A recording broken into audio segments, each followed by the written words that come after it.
आओ बहुत परेशान देखा तो यार देखो दुकान ऐसे खड़ा चाचा पहले जय ये से चाचा की परेशान तो है ये है।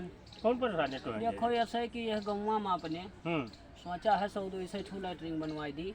अच्छा अच्छा ना ये सब बनवाई दी है ना, चुनाव तो लड़ाई है वही परेशान हो तो लैटरिंग बनवाई दी, कॉलोनी सबको फार्म भराई दी, अच्छा और जो है बिजली उजली जहाँ आई है तनी लगवाई दी। ये सब काम करबो अब? ये सब काम करबो कि गौवा सब चमन हो जाए वाला है। अच्छा हर खंभा पे लाइट लगी हाँ और का कम काम है महान तो गौवा। तू लड़बो बढ़ाने अब देखो ऐसे चाचा अब तू सब रहबो सथवा तो लड़ब भी नहीं तो लड़ब यही मेर के हाथ गोड़ दांत सब टूट जाए। अब राह पर पे करे जब इतना कुछ कर सको घुमा कहीं तो। गौवा यह सोचित है कि कोनो मेर तई चमकाई दे एकदम। अच्छा हाँ ना तो तू चमकैबो अब हमें दो जने उठाए सकत हैं का जान थो। तू कैसे एक तो ये गांव का जनता हाँ और दूसर ये बछवा बहल्ला बहल्ला जितना जानवर बहल्ला तो पूरा गांव का उठा लीजिए। यही बहल्ला तो हमें उठाए हैं।